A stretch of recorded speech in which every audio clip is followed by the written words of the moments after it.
ঈদের পর থেকে বাল্কহেডের প্রায় লক্ষাধিক শ্রমিক মালিকদের এই ধর্মঘটের কারণে কাজে যোগদান করতে পারছে না, চরম সংকটের বন্য সময় অতিক্রম করছে। কিন্তু সরকার উদাসীন। আমি সরকারকে এই উদাসীনতার পথ পরিহার করে অবিলম্বে আলোচনার টেবিলে বসে নৌ সেক্টরের যে বিদ্যমান যে সংকট, সেই সংকট যে অচলাবস্থা চলছে তা নিরসনের আহ্বান জানাচ্ছি।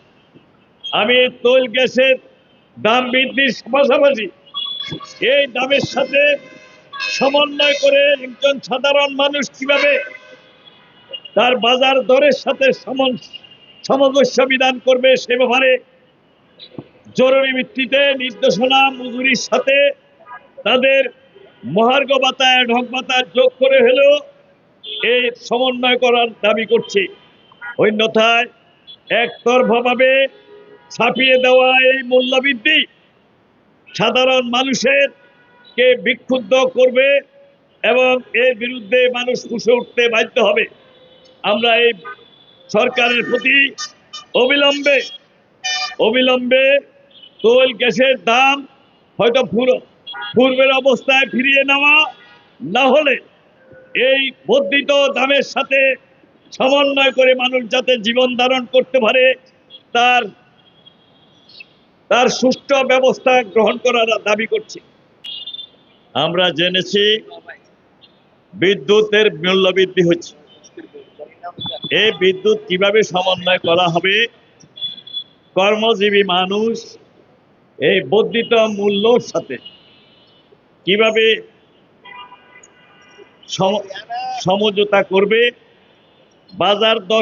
বাজার দরকে কিভাবে সমন্বয় করবে, এই ব্যাপারে কোনো নির্দেশনা নাই। তৈলের দাম বৃদ্ধি হয়েছে, শ্রমিকের মজুরি তার জায়গায় রয়েছে, এর বাইরে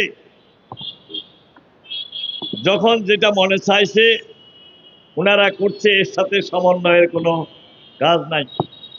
আপনারা জানেন নৌ পরিবহন সেক্টরে গত এক সপ্তাহেরও বেশি তৈলের দাম বৃদ্ধির সাথে সমন্বয় না করার কারণে ব্যবসায়িক লোকসানের দায়ে বাল্কহেড মালিকরা, হাজার হাজার বাল্কহেডের মালিকরা 2 তারিখের পর থেকে টানা ধর্মঘট পালন করছে, কিন্তু রাষ্ট্র উদাসীন। এখনো পর্যন্ত সরকারের পক্ষ থেকে এই সমস্যা নিরসনের কোনো উদ্যোগ গ্রহণ করা হচ্ছে না।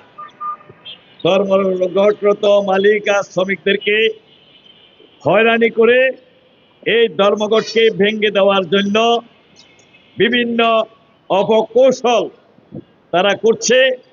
আমরা কিছুক্ষণ আগে খবর পেয়েছি বক্তাবলী এলাকায় এই ধর্মঘটের পক্ষে প্রচারণার দায়ে 3 জন শ্রমিককে গ্রেপ্তার করেছে। আমি এই বিক্ষোভ সমাবেশ থেকে অতি সত্বর গ্রেপ্তারকৃত শ্রমিকদের মুক্তির দাবি করছি।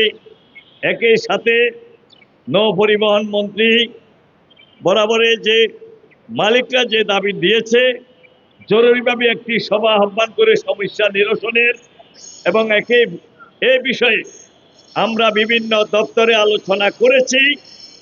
আমরা একটি বৈঠকের আয়োজন করার কথা বলছি, কিন্তু আমাদের মন্ত্রণালয়, আমাদের দপ্তরগুলো যেন উদাসীন।